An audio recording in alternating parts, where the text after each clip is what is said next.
오늘은 예수님께서 제자들에게 예수님을 사람들이 누구라 일컫는지 그러한 질문을 하는 그러한 내용입니다.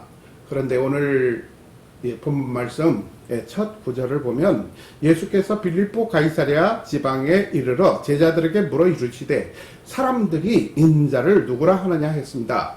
자, 그런데 여기에 깊은 뜻이 있습니다. 그 빌립보 가이사랴라는 그 도시는 헤롯 왕, 그 분봉왕 헤롯이 이제 그 로마 정부로부터 하사받은 그런 봉토에 해당이 됩니다. 자, 그런데 이제 그 헤롯의 세 번째 아들 헤롯 필립이 이제 그쪽 지역을 개발을 하는데 굉장히 그 현대적이고 그 세련된 그리고 굉장히 그 첨단의 이 도시를 거기다가 이제 건설해서 이름을 이제 여기서 파네스라는 그러한 이 판의 도시라는 그러한 도시였습니다. 옛날에는 그 판이 누구냐 하면은 그리스 신화에 나오는 그 제우스의 신의 손잡벌 된다고 그럽니다. 그래서 그 판 신전이 여기에 있는 그러한 우상이 들끓는 그러한 이 도시입니다. 자, 그런데 그 지역을 아까 말씀드린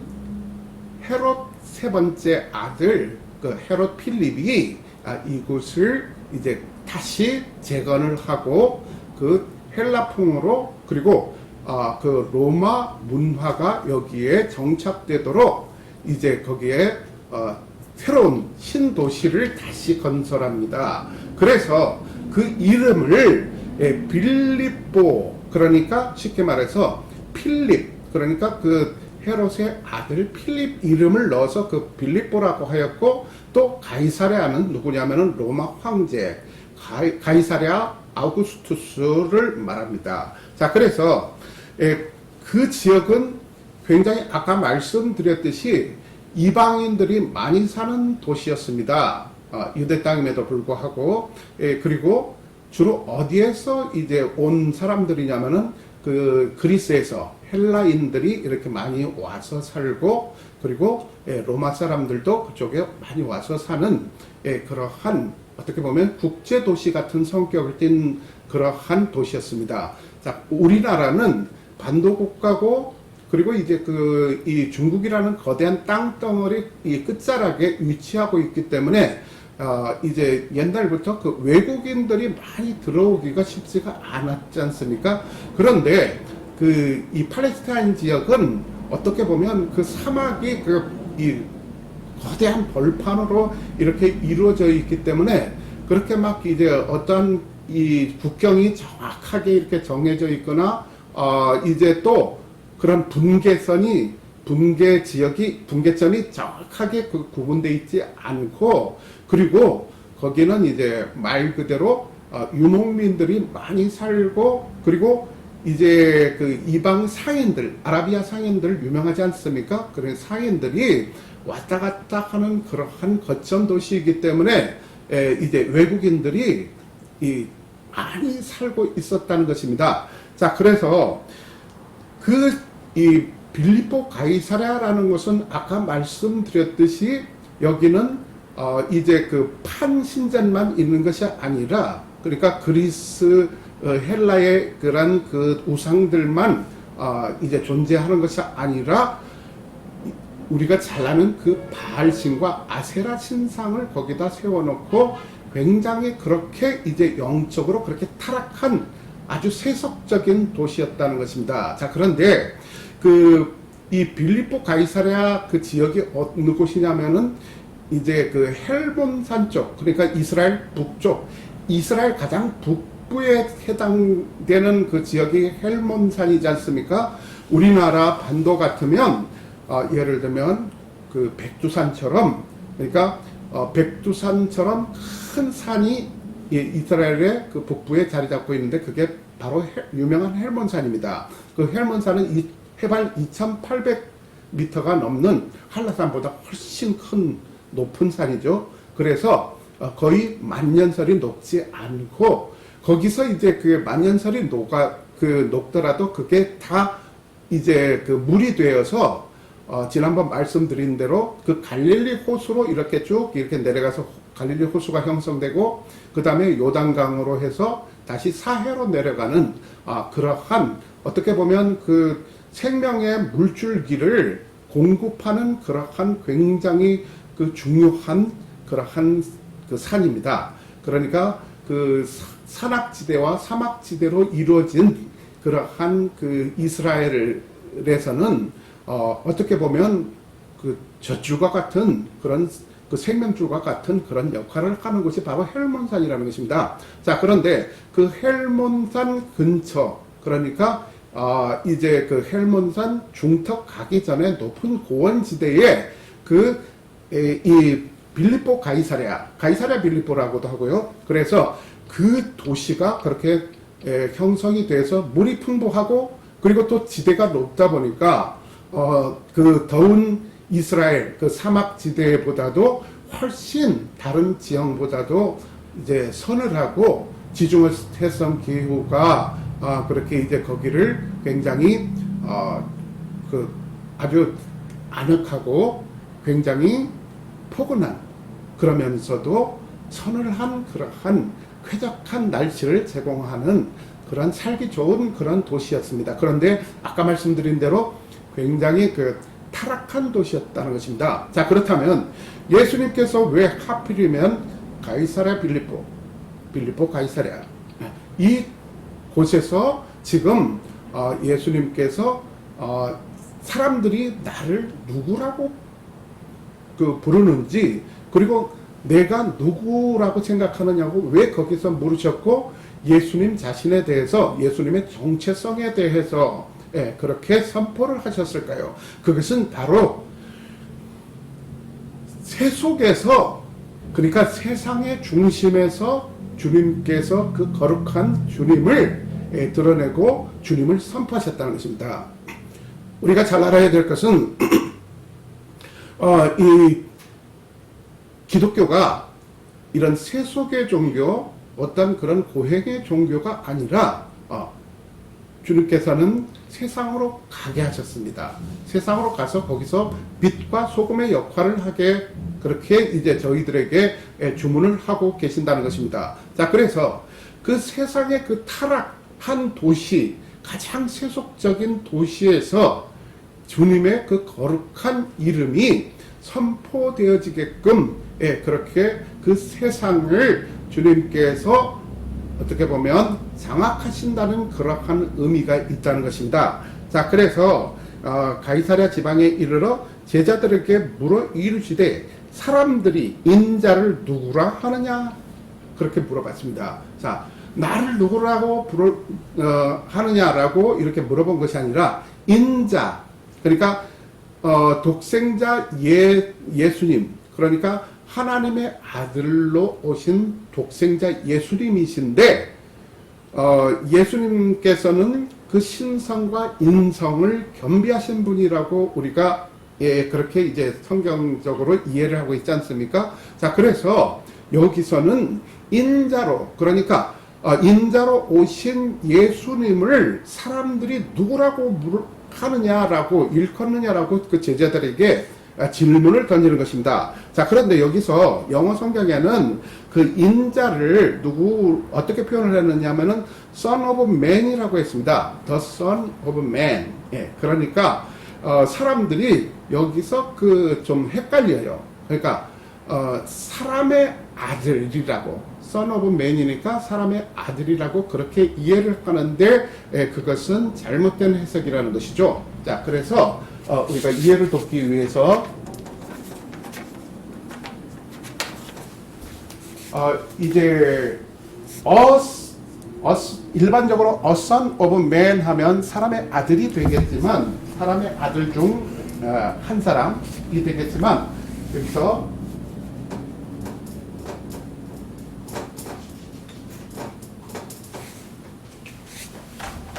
이렇게 대문자로 son of man 대문자로 man, 예, 이럴 경우는 그 해석이 달라진다는 것입니다. 그러니까 사람들 중에, 남자들 중에 가장 뛰어난, 그리고 또 이 세상 사람들 중에 가장 위대한 이라는 그러한 뜻으로 해석을 해야 됩니다. 그래서 fairest Lord Jesus, 그러니까 무엇입니까? 만유의 주제라는 것입니다. 거기서 그 만유가 무엇이냐면은 이 세상 모든 만물들 가운데에서, 이 세상 모든 창조물들 가운데, 예? 거기서 가장 뛰어난, 예, 가장 또는 아름다운, 예, 그러한 의미로 fairest Jesus라고 그렇게 합니다. 자, 그래서 여기서 말씀을 드렸지만 이것은 이제 사람의 아들이라고 그렇게 해석하는 것이 아니라, 그래서 이 부분에 대해서 설명을 하면 이제 그 영어를 이제 아주 깊이 있게 이제 공부를 안 하는 사람들은 그냥 이걸 갖다 붙이는 줄 알아요. 분명히 이것은 이제 이 son of man이라는 것은 이 대문자로 이렇게 쓰여졌을 때는 이 세상 그러한 존재하는 그런 남성들, 또 이제 사람이라고도 할 수 있겠죠. 사람들 중에서 가장 위대한 분. 그래서 예수님을 일컬어서 사람들은 그렇습니다. 그 세계 3대 성인 중에 한 사람이다. 그러니까 석가모니와, 예? 그리고 공자와 뭐 예수, 뭐 그렇게 이제 구분을 하는 사람들이 있지 않습니까? 그런데 어떻게 그렇게, 예? 사람들과 같은 반열에 주님을, 예, 놓고 그렇게 이제 주님에 대해서 그렇게 논할 수가 있습니까? 그것은, 예, 말이 안 되는 것입니다. 자, 그래서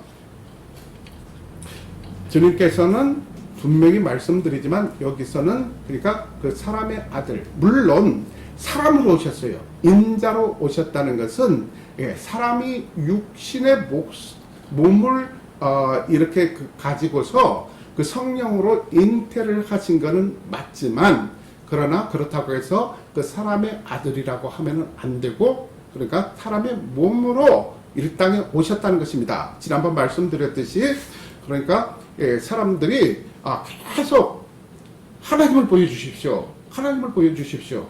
하나님이 누구입니까? 어떤 존재입니까? 그렇게 해서 계속 그렇게 그 하나님께 그렇게 이제 달달 그렇게 볶지 않았습니까? 그러니까 하나님께서는 결국은 예수 그리스도를, 독생자이신, 하나님의 독생자이신 예수 그리스도를 이 땅에 보내주셨고, 그 예수 그리스도를 보내주신 이유는 바로 주님이 어떤 존재인지 그 주님을 이 땅에 그렇게 실현시키기 위해서, 주님을 보여주기 위해서, 그리고 또 죄악 가운데, 어둠의 세력 가운데 방황하고 어둠 세력 가운데 빠져있는 우리를 구원하기 위해서 예수 그리스도를 인자의 몸으로 그렇게 보내주셨다는 것입니다. 자, 그래서 인자를 누구라 하느냐 했는데, 이르되 더러는 세례 요한이요 더러는 엘리야요 어떤 이는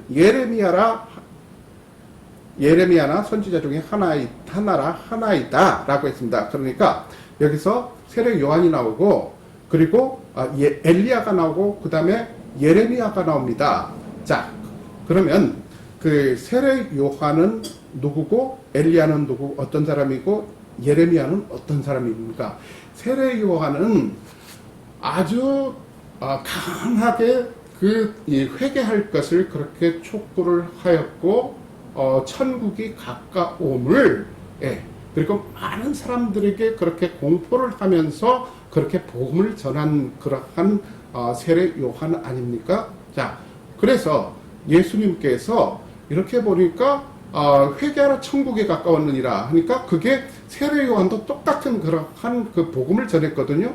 그러니까 저 사람이 세례 요한 그런 사람이구나, 세례 요한 정도 되는 사람이구나, 그렇게 이해를 할 수도 있습니다. 그리고 엘리야는 누구입니까?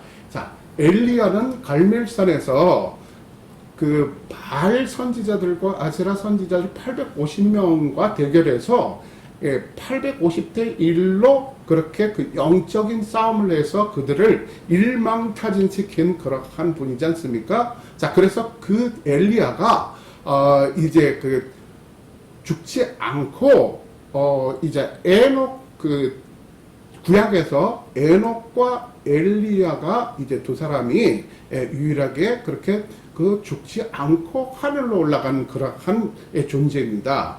그러니까 저 사람이 엘리야쯤 되는 사람인가? 엘리야인가? 그렇게 이제 그 사람들이 오해를 했다는 것입니다. 그리고 또 예레미야는 누굽니까?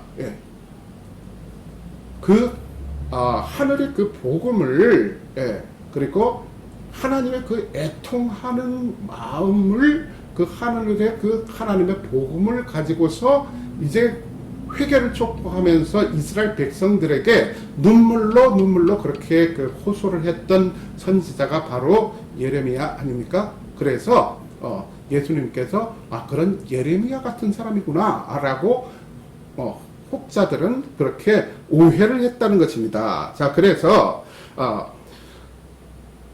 이르시되 그러면 너희는 나를 누구라 하느냐? 그럼 그 사람들은 세상 사람들은 나를 그렇게 호칭하고 그렇게 나에 대해서 알고 있다 치더라도 그러면 너희들은 나를 누구라 하느냐? 누구라 생각하느냐? 이제 그것이죠. 그러니까 시몬 베드로가 대답하여 이르되 주는 그리스도시요 살아계신 하나님의 아들이시니다 라고 그렇게 이제 대답을 합니다. 그 시몬 베드로, 그러니까 베드로가 그렇게 대답을 했습니다. 그래서 주는 그리스도시요 살아계신 하나님의 아들이다. 살아계신 하나님의 아들이라고 그렇게 지금 예수님께 대답을 합니다. 얼마나 대단한 신앙 고백입니까? 그래서 여기서 보면 그리스도는 누굽니까? 그리스도는 헬라어로 크리스토스라고 합니다. 자, 그래서 그 기름 부음 받은 자라는 말이에요. 그리고 히브리어로는 메시아라고 합니다. 구원자, 기름 부음 받은 자. 자, 기름 부음 받은 자는 어떤 사람이 기름 부음을 받았느냐면은 그 구약 시대 때에 그러니까 첫째 왕과 그리고 제사장과 선지자들이 기름 부음을 받았다는 것입니다. 자, 그러면 왜 여기서 기름 부음 받은 자 그리스도일까요? 예수님께서 첫째 왕으로서 그리스도 우리 왕 예수 우리 왕이요 라고 하잖아요. 자, 그래서 그 왕으로서의 그리스도 예수님 그러니까 우리 삶을 우리의 그런 모든 그런 신앙을 우리를 통치하시는 분이시라는 것입니다. 그래서 왕이신 예수님으로서 하나님의 아드님이시고 그리고 그 선지자로서는 무엇입니까? 선지자로서의 예수님은 어떤 역할을 예수님께서 하셨습니까? 그러니까 선지자는 어떤 역할을 하는 사람입니까? 그 하늘의 계시를 받아서 사람들에게 선포하는 하나님의 뜻을 전하는 그런 역할을 했다는 것입니다. 자, 그래서 예수님께서 그 하나님 아버지의 성부 하나님의 그 메시지를 사람들에게 전파하셨다는 것입니다.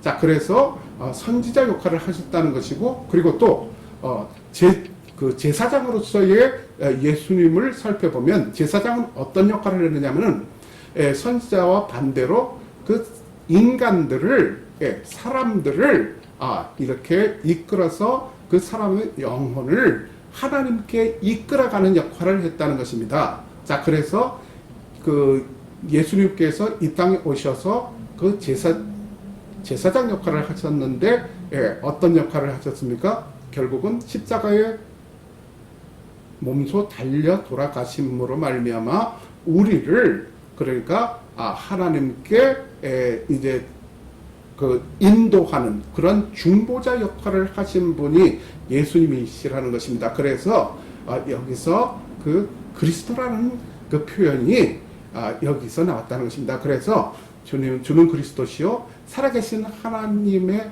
아들이라고 그렇게 베드로가 정확하게 그 예수님에 대해서 그렇게 대답을 했습니다. 자, 그러니까 그 예수님께서 어떻게 말씀하셨냐면은 예수께서 대답하여 이르시되 바요나 시몬아 내가 복이 있도다. 이게 아주 또 중요한 그러한 내용입니다. 왜 바요나 시몬아라고 그랬을까요? 그 바요나라는 말은 어떤 의미냐면은 바는 아람어로 그러니까 이제 왜 그 예수님께서 아람어를 사용하셨느냐. 그리고 지난번 제가 언젠가 이제 그 고난 주일 날도 예수님께서 달려 돌아가실 때 그 이제 엘리엘리 나마 사박타니라든가 이런 것을 이제 다 아람어라고 그렇게 이제 그렇게 이제 말씀을 드렸었지 않습니까? 네. 왜 아람어를 쓰시냐면은 이 당시에 그 이스라엘 민족들이 사용하는 언어가 공식 언어가 아람어였습니다. 왜 그러냐? 그 아람은 지금 어느 지역이냐면은 소아시아 밑에 쪽, 그러니까 터키 밑에 쪽이죠. 그러니까 그 시리아 쪽, 그러니까 이 옛날 같으면 아시리아, 아수르 그 지역을 말합니다. 자, 그래서 그 지역이 보면은 그 아주 유명한 지역이 있잖아요. 바단 아람. 예.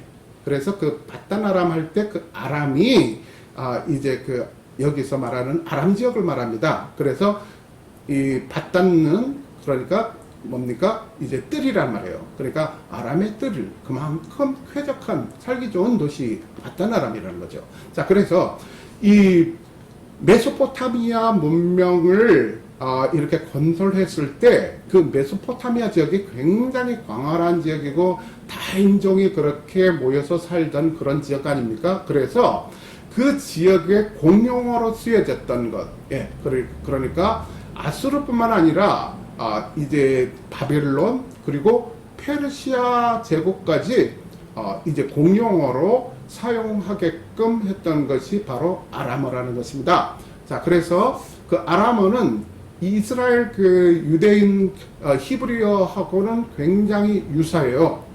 자, 그런데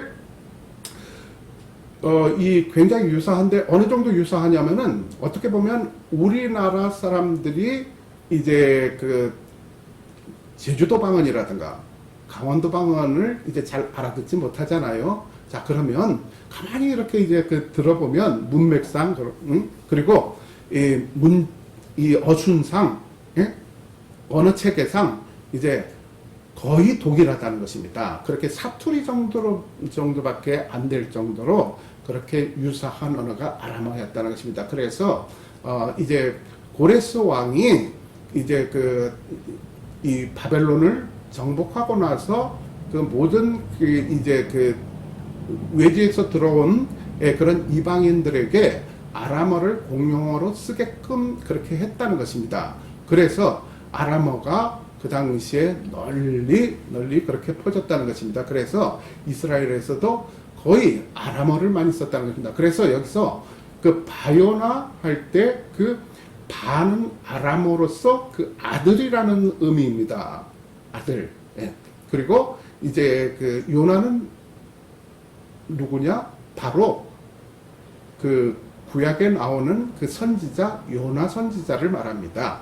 그러니까 요나 선지자는 어떻게 보면 이제 그 예수 그리스도께서 오셔서 사흘 만에 부활하시고 이 그 흑암의 권세에 빠져 있는 이 세상을 구원하시는 그러한 어떻게 보면 그 예수 그리스도의 오심을 상징적으로 그렇게 표현한 것이 바로 요나 사건입니다. 그래서 요나가 물고기 속에서 3일 동안 갇혀 있다가 다시 이제 밖으로 나와서 그 니느웨로 가서 니느웨를 하나님께서 소돔과 고모라처럼 바로 멸망시키고야 했던 니느웨를 이제 그래도 하나님께서 긍휼의 마음으로 그 요나를 통해서 주님의 복음을 선포하게 하고 그리고 니느웨 사람들이 이제 그 회개함으로 말미암아 하나님께서 그 진노를 접으시고 거기에 이제 멸망시키지 않으셨다는 것,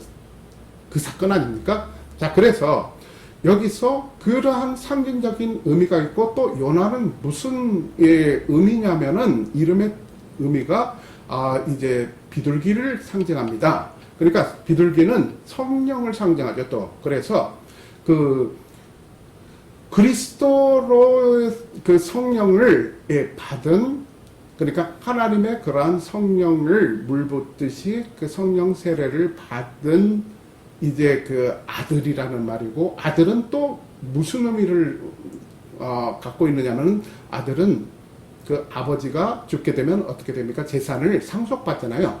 그 상속받는, 상속자라는 의미라는 것입니다. 그러니까 쉽게 말해서 이제 그 주님의 성령이 임함으로 말미암아, 그 성령을 받음으로 말미암아 이제 그 하나님 나라를 유업으로 상속받은 자를 지금 바요나 시모나라고 그렇게 표현한 것입니다. 그래서 요나는 구약 시대 때 아까 말씀드렸듯이 아람어로서 요나라고 그렇게 표현을 하고, 이 히브리어로는 요나스라고 합니다. 그런데 이제 헬라어로 이제 번역을 하게 되면 요나스가 요하네스가 됩니다. 그래서 요하네스가 누구냐? 독일어로 발음하면 요한이 된다는 것입니다. 그래서 요한 세바스찬 바흐, 그런 그 독일어 이름이, 그 음악가 이름도 유명한 이름 있잖아요. 그래서 그 요한, 그러니까 존 영어로, 그리고 이제 그 러시아 사람들은 이반이라고 그러고요. 그리고 또 이제 그 프랑스 사람들은 장이라고 그래요. 존을 장이라고. 자, 그래서 이렇게 변형이 됐다는 것이다. 변형이 됐다는 것입니다. 그래서 그 요한은 쉽게 말해서 이제 그 요나와 같은 인물. 그러니까 요한의 아들 시모나라고 그렇게 호칭을 했다는 것입니다. 그런데 그 호칭 속에 그런 주님의 깊은 의미가 담겨 있다는 것입니다. 자, 그래서 나중에 가서는 지금 주님께서 사역을 하시기 전이고, 그리고 또 주님께서 메시아라는 것을 이 땅에 공포하기 전에 그렇게 이제 바요나 시모나라고 그렇게 이제 호칭을 했는데, 주님께서 십자가에 달리고 돌아가시고 나서 부활하시고 나서 이제 제자들에게 이제 갈릴리로 3번 찾아가지 않습니까? 그때에 베드로를 부를 때 베드로를 어떻게 호칭했냐면은 요한의 아들 시모나라고 그렇게 직접적으로 그렇게 표현을 합니다. 자, 그래서 여기서 그 바요나 시모나라는 말에 굉장히 그 의구심을 많이 갖는 분들이 있는데, 그 바요나 시모나라는 그렇게 호칭을 한 것은 그러한 의미가 있다는 것입니다. 자, 그래서 이제 바요나 시모나, 내가 복이 있도다 했습니다. 여기에서 그 복이 어떤 복이냐? 이제 그 예수님께서 너무 기대하는, 예수님이 딱 기대하는 그 대답을 베드로가 지금 예수님께 명쾌히 대답을 했습니다. 자, 그러니까 바요나 시모나 내가 복이 있도다라고 했습니다. 그러니까 그 베드로가 대답을 너무 똑소리나게 잘했으니까 예수님께서 그렇게 칭찬해주는 차원이구나, 그렇게 생각하시면 안 됩니다. 여기서 복이 있구나 하는 것은, 베드로 너 센스 있어. 어떻게 그렇게까지 정확하게 내 마음에 쏙 주는 그런 대답을 할 수가 있니? 그래, 너 복 받아. 막연히 그렇게 말씀하신 게 아니라, 바요나 시모나 내가 복이 있도다. 여기서 복이라는 것은 우리가 상상수훈으로 다시 돌아가서 마태복음 5장에 보면 심령이 가난한 자는 복이 있나니 했습니다. 그 복이 어떤 복입니까? 그 복은 심령이 가난하면 이미 받게 되는 복인데, 이미 주어지는 복입니다. 심령이 가난함으로 말미암아서. 심령이 가난하다는 것은 무엇입니까? 어떤 것입니까? 그러니까 주님을 우리가 인정하고 주님을 받아들이고, 내 안에 내가 더 강하고 내가 더 살아있는 것이 아니라 내 안에 더 주님께서 더 크게 살아계시고 주님께서 내 삶의 주인이시라는 것을 그것을 할 수 있는 그런 상태가 심령이 가난한 그런 상태라고 이제 지난번에 우리가 말씀을 나눴지 않습니까? 자, 그래서 그런 사람들이 복이 있다고 했는데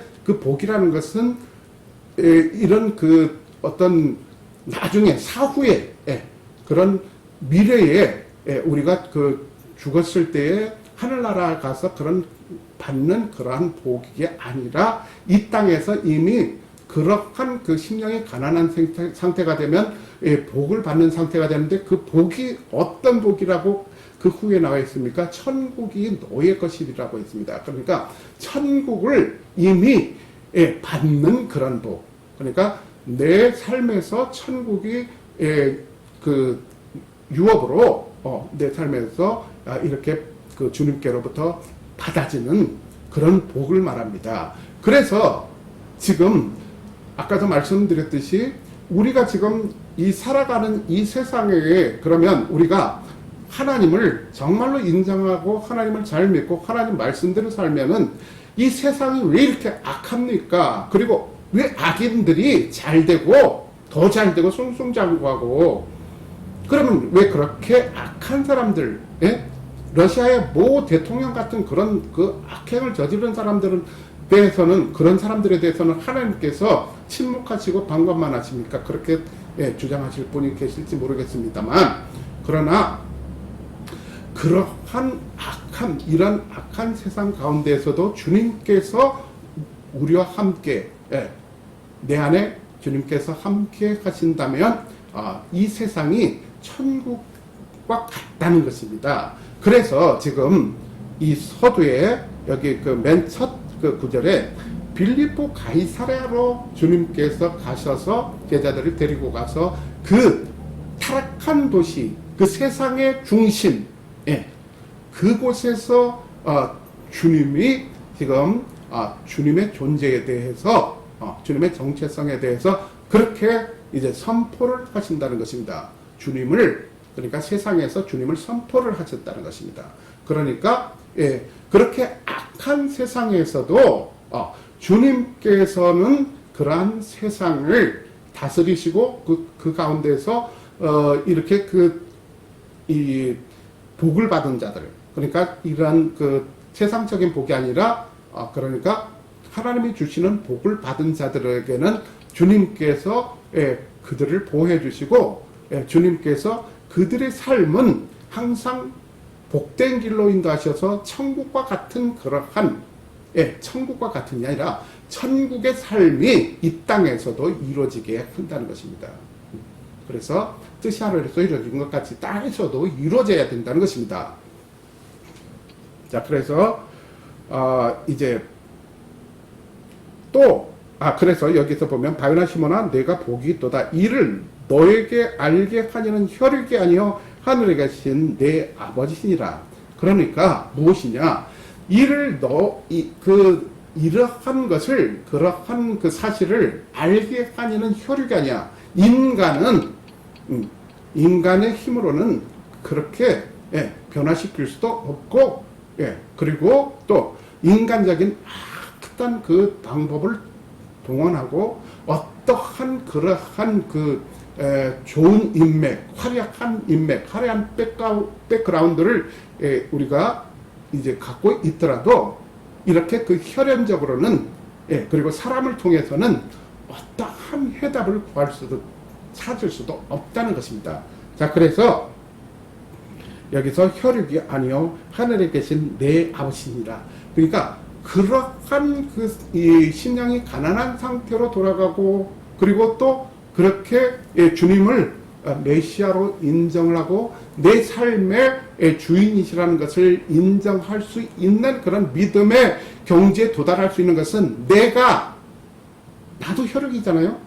내가 이제 그렇게 마음 먹는다고 되는 것도 아니고 그리고 또 옆에서 누군가가 나를 도와준다고 되는 것도 아니고 오직 그분은 하나님 유일하신 하나님께서만이 우리를 그렇게 우리에게 그런 은혜를 베푸사 그러니까 그것도 깨닫게 하는 것도 은혜요 그리고 또 하나님의 사랑이 없이는 불가능하다는 것입니다. 그래서 그것은 이미 주님께서 이렇게 계획하신, 정하신 그러한 섭리 중에 하나라고 그렇게 이해를 할 수 있어야 된다는 것입니다. 자, 그래서 18절에 보면 또 내가 너에게 이르노니 너는 베드로라. 내가 이 반석 위에 내 교회를 세우리니 음부의 권세가 이기지 못하리라. 그러니까 그 시몬에게 뭐라고 하냐면은 이제 너는 이제는 베드로다라고 그렇게 이제 선포하셨습니다. 그러니까 베드로는 뭐냐? 그 헬라어로는 페트로스라고 합니다. 자, 그런데 여성 명사로는 페트로스가 남성 명사이고 여성 명사로는 페트라입니다. 자, 그런데 여기서 말하는 그 베드로는 물론 이제 반석이라는 말은 페트로스 맞습니다. 그런데 여성적인 의미로 해석을 해야 되는데 페트라라고 해석을 하는 게 더 이 성경 해석상 정확하다는 것입니다. 왜냐? 주님께서는 지난번도 말씀드렸듯이 우리 신랑 되시는 분이십니다. 그래서 주님께서 우리 신랑 되시고 우리는 신부의 입장입니다. 그러니까 다른 어떤 종교도 그 신이 우리 각자 개인의 신랑 역할을 하고 또 어떨 때는 우리의 반석 그리고 또 어떨 때는 우리의 산성, 우리의 요새 그런 역할을 각자에게 그런 역할을 하는 신이 있겠습니까? 가서 그 신에게 가서 빌고 또 막 구하고 그렇게 하는 게 그 종교의 일상적인 그런 세레모니 아니겠습니까? 자, 그런데 하나님께서는 그러니까 우리의 손수 우리의 그 신랑이 되 주신다는 것입니다. 그리고 또 어떨 때는 우리가 외로울 때는 어떤 존재입니까? 친구가 되어 주신다는 것입니다. 친구라고 그렇게 표현하셨어요. 어떤 신이 그런 권위적인 그러한 존재가 내가 어떤 존재인데 해가지고 감히 너가 나하고 친구 먹으려고 하냐? 해서 진노해서 저주를 하지 않겠습니까? 그런데 하나님께서는 우리 친구도 되어주시고 외로울 땐 친구가 되어주시고 기묘와 묘사가 되어주시고 그리고 또 우리가 위험에 빠졌을 때는 높은 산성 내 방패가 되어주시고 그렇게 우리 삶 가운데 구체적으로 밀접하게 우리 삶 가운데에 같이 임하시면서 우리와 함께 하시는 분이시라는 것입니다. 자, 그래서 여기에서 그 아까 말씀드렸듯이 그 베드로라 내가 이 반석 위에 베드로라는 것은 이 반석이라는 의미라고 말씀을 드렸지 않습니까? 그러니까 반석 위에 터를 닦고 이제 집을 지면 어떻겠습니까? 바람이 불어도 든든하고 어떤 피해를 입지를 않겠죠. 그런데 모래 위에 집을 짓으면 어떻게 되겠습니까? 그 집은 사상누각 말 그대로 그래서 집이 무너져 버립니다. 조금만 그러한 그 충격에도. 자, 그래서 우리가 반석 위에 집을 지은다는 것 그것은 어떤 것이냐 한번 계속 보겠습니다. 그래서 반석 위에 내 교회를 세우리니 여기서 그 반석 위에 든든한 그러한 그 터전 위에 그 교회를 세우겠다고 했습니다. 자, 그런데 여기서는 지금 예수님이 말씀하시는 그 교회는 우리가 잘 알아야 됩니다. 이런 유형적인 그런 교회, 건물적인 그런 교회를 나타내는 것이 아니라, 그러니까 교회의 정의가 무엇입니까?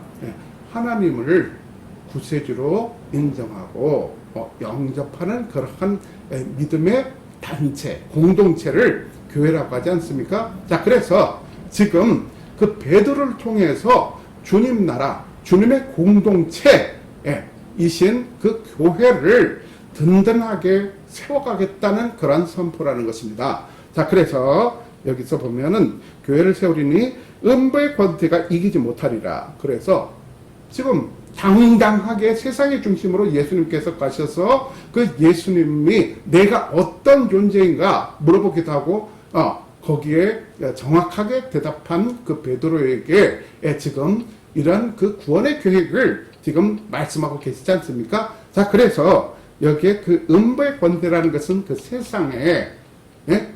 세상에 그러한 이 타락한, 예? 그런 부패한 세상, 예? 그러한 그 권세를 말하는 것입니다. 그리고 사탄의 권세죠. 그런 것은 궁극적으로. 그래서 어떤 그런 사탄의 권세가, 예? 음부의 권세가 우리를 위협할지라도, 예?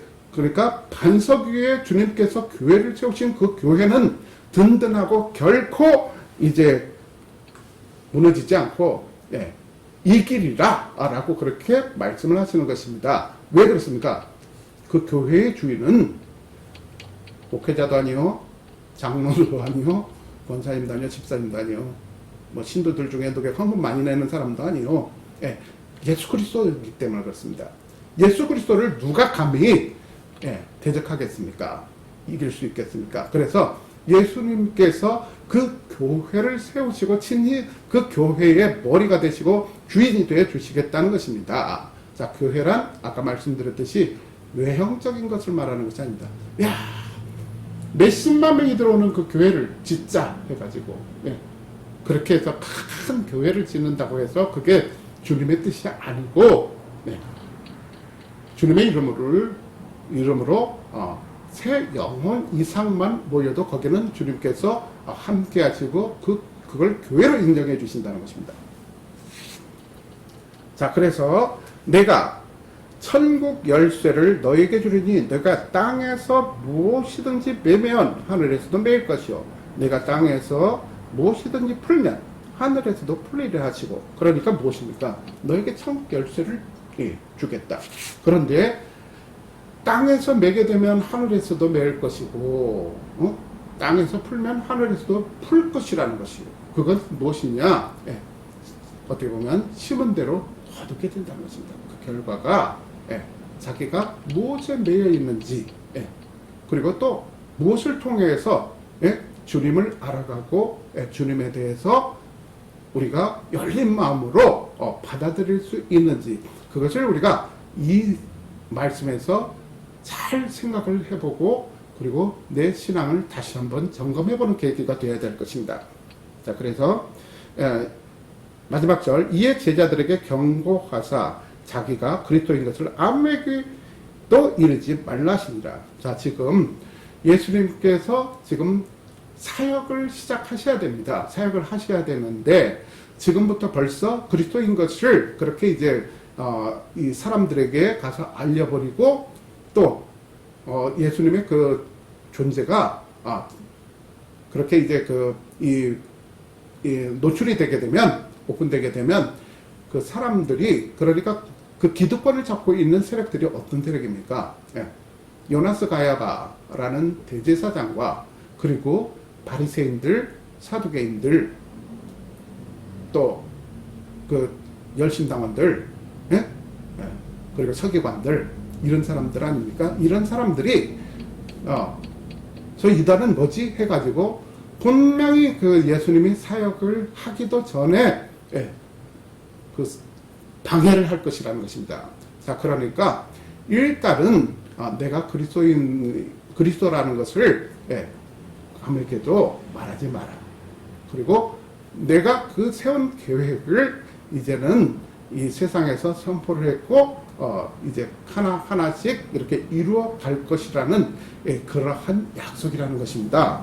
자, 그래서 여기서 지금 우리가 예수님을 이제 믿는다고는 말로 하면서 입으로 주여 주여 하고 그리고 교회를 오래 다니고 또 교회 오래 다닌 그것을 이제 자랑 삼아서 사람들에게 그것을 이제 드러내고, 예, 그렇게 하지만 정말로 예수님이, 예수 그리스도가 어떤 존재인지, 나에게 어떤 분인지를 우리가 정말로 이제 본질적으로 들어가서 이제는 그 예수님의 존재에 대해서 우리가 다시 한번 생각을 해봐야 되고, 또 그리고 내 삶에, 예, 어떠한 영향을 미치고 있는지, 그리고 내 삶의 이 목표가, 그리고 내가 삶 가운데에서 이제 가장 그 우선의 가치를, 최상의 가치로 이렇게 여기는 것이, 예, 정말 세상의 어떤 그런 명예나